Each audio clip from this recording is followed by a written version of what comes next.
Big pass எப்போதும் 15 வாரம் நடக்க போது 14வது வாரத்தில் நம்ம இருக்கோங்க. இந்த வாரம் அதிரடியான மாற்றங்கள்லாம் ஏற்பட போகுதா? ஏன்னா இந்த வாரம் ஒருவர் வந்து கேஷ் பாக்ஸ் எடுத்துகிட்டு போகணும். ஒன்று மொத்தம் வந்து வீட்டுக்குள்ளே 8 பேர் இருக்காங்க இல்லையா? இந்த 8 பேரில் ஒருவர் கேஷ் பாக்ஸ் எடுத்துட்டா 7 பேர் ஆகும்.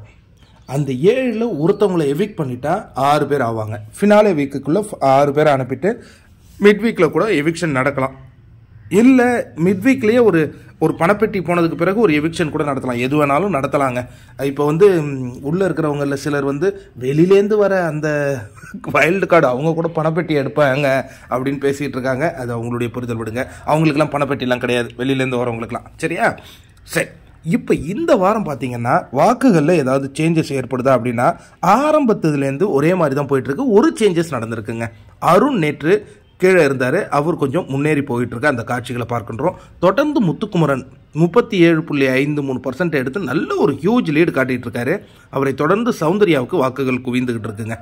மூணாவது மற்றவங்க எல்லாம் சிங்கிள் டிஜிட்டில் தான் இருக்காங்க. ஜாக்லின், தீபக், அருண், விஜய், விஷால், அதுக்கப்புறம் பவித்ரா, இவங்க எல்லாமே சிங்கிள் டிஜிட் தான் இருக்காங்க. ஆனால் என்னென்னா விஷாலுக்கும் அருணுக்கும் திட்டத்திட்ட ஒரே சதவீத வாக்குகள் தான் விழுந்துகிட்டு இருக்கு.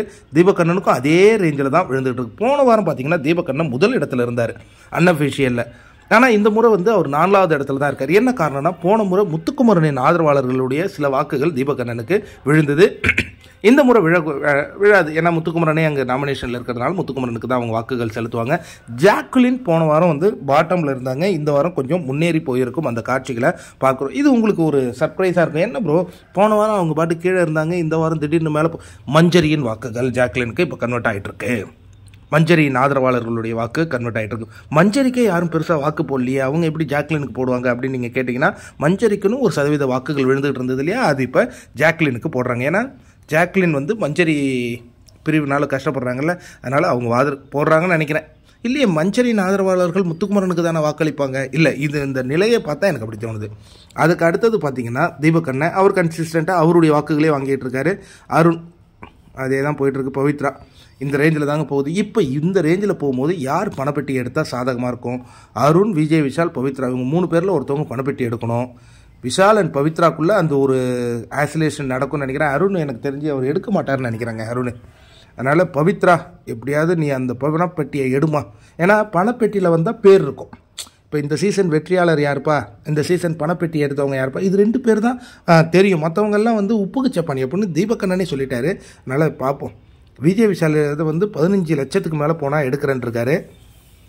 ஆனால் வெளியிலேருந்து வராங்கல்ல, அவங்க சில அப்டேட் கொடுத்துருவாங்க. அந்த அப்டேட்டை கேட்டதுக்கு பிறகு பணப்பெட்டியை டக்குன்னு யாராவது ஒருத்தவங்க தூக்கலாம். அதே மாதிரி தான் சீசன் 4ல் கேபிக்கு வெளியிலேருந்து வந்தவங்க சொல்லிட்டாங்க, இந்த சீசனில் 6 பேர் இருந்தாங்க ஃபினாலே வீக்கு. யார் ஜெயிக்கிறாங்களோ இல்லையோ, நீ கண்டிப்பாக ஜெயிக்க வாய்ப்பே இல்லைன்னா அந்த பொண்ணு டக்குன்னு பணப்பெட்டி எடுத்துகிட்டு போயிட்டே இருந்துச்சு. அதனால தான் பார்ப்போம். வெளியிலேருந்து வந்தவங்களும் ஒரு இன்ஃப்ளூயன்ஸ் பண்ணுவாங்க.